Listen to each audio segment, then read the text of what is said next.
Roli i gruas në jetën martësore. Gjenia është një tjetër çështje sekondare. Është një çështje kalimtare që shfaqet praktikisht në jetë. Në rrugën kryesore të njerëzve, ajo nuk ka ndonjë ndikim apo kuptim. Madje punët e tyre ndryshojnë nga njëra tjetra. Xhihadi i gruas është trajtimi i mirë për bashkëshortin, por është xhihad, që do të thotë se shpërblimi i atij djalit xhihadist që ka vënë jetën në rrezik dhe ka shkuar në fushën e betejës, jepet kësaj gruaje, sepse ky veprim nuk është më i lehtë se xhihadi.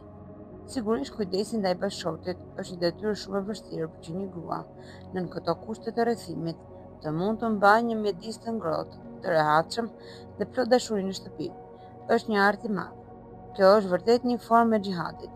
Është një degë e xhihadit të madh që flasim për të, xhihadi me vetvete. Për sa i përket çështjes së familjes, ka shumë që mund të thuhet. Çështja e martesës, çështja e nënës, të gjitha këto janë çështje që kërkojnë detaje. Gruaja në familje ka rolin e saj si bashkëshorte. Ky është roli i jashtëzakonshëm, dhe nëse nuk ka rol të nënës. Imagjinoni një grua që mund të mos dëshirojë të ketë fëmijë, ose për ndonjë arsye nuk ka lindur, por ajo është grua.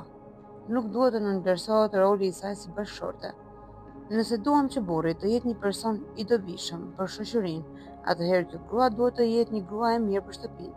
Përndryshe, kjo nuk do të ndodhë. Ne kemi testuar këtë çështje në kohën e rezistencës dhe pas saj, pas fitores së revolucionit. Burrat që kishin bashkëshorte e që i shoqëronin në lëvizjet e tyre, arritën të qëndronin të fortë në luftën e tyre dhe gjithashtu mundën të vazhdonin me besnikëri rrugën e tyre. Sigurisht kjo vlen edhe për burrat në fushën e familjes. Nuk duhet ignoruar roli i burrave. Bazuar në këtë, roli i bashkëshortes është rol shumë i rëndësishëm.